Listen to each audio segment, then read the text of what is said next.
Okay, welcome to this philosophy session. So, this is slightly different to what you've done previously. What you would have done previously is the sessions which we've done in class, and we're not going to stop doing those.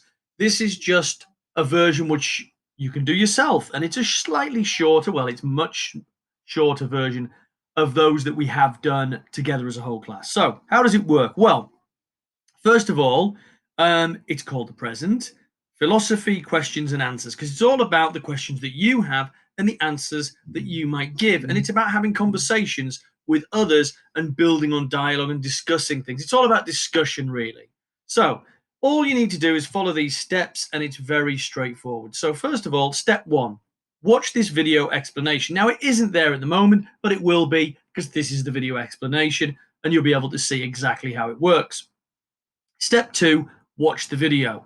So once you've watched the video explanation, then you watch the video.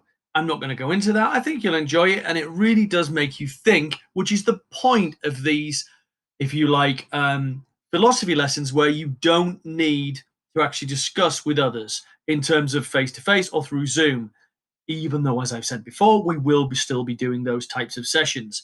So, right, step three, click the big plus at the bottom of this column to add a new post. Use one of these starters to write a question relating to the video. So at the bottom, you will see that there is, I'm just going to hide that, there is a plus sign. There we go. And that is what I'm going to do to add my post to this column. But before I do, I need to think about what question I would like to ask. So there are three different question types. However, if you've got a question that doesn't use one of these highlighted question introductions, then you can use that. But these are quite good. So what would happen if? How can we be sure of that? Would it be good if? So I went with, and you can see here, would it be good if the human was a present for the dog? So I just thought about that the other way around. And actually, there's another question here from Sabaru because I sent this to him and he helped me out. And he said, after watching it, what would happen if the present had been a full-grown dog, not a puppy? Right. Okay. So once I've written my question in, I might then go to step four, or I will go to step four.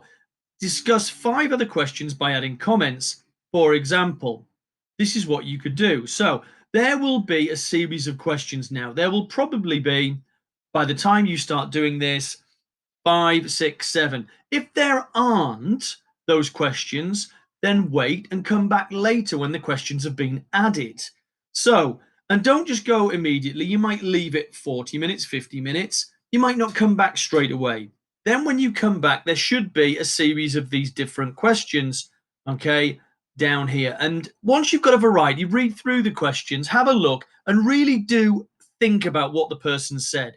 Now, once you've read, so I would go to Sabaru's question here, okay, because this is what he has put written.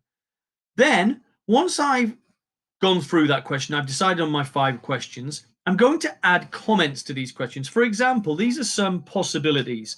You could write a possible answer to the question if you can think of one, or you can tell them what their question makes you think about, or you can ask a question to get more information about what they have written. It could be any of these.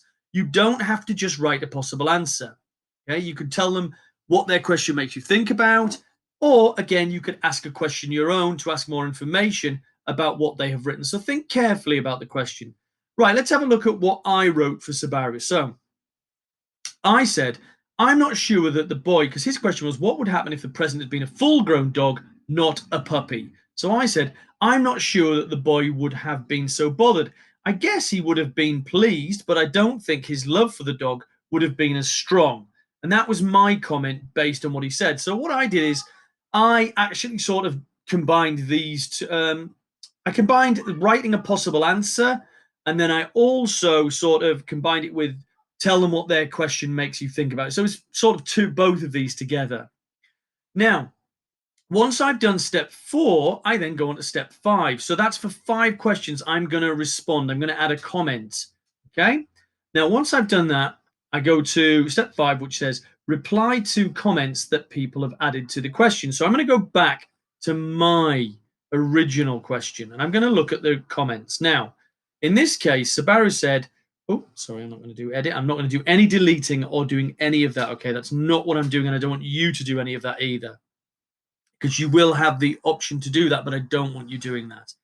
So it says Sabaru. Now notice here, my email address is here, but because for some reason he couldn't reply, his email address was not added. So instead, what he did is he just put his name here, Sabaru. I'm not sure that humans would make good pets for any animals because we are very selfish, which makes us difficult and dangerous for any animal which owned us. And that's what his response was to my question. So then what I've done is, because I want to reply to these comments to generate a discussion, I think it's really important that I've said, well, I agree with you, actually, Subaru. We wouldn't make good pets because we don't really care about other animals enough. I guess we would just want more food, water, and pet toys. We would do anything which would make our life better, which I think is personally is what I think. Now, you might then look through that. You might see another comment. There's another point as well. It might be that it's not just your question where somebody's left a comment and then you've responded to it.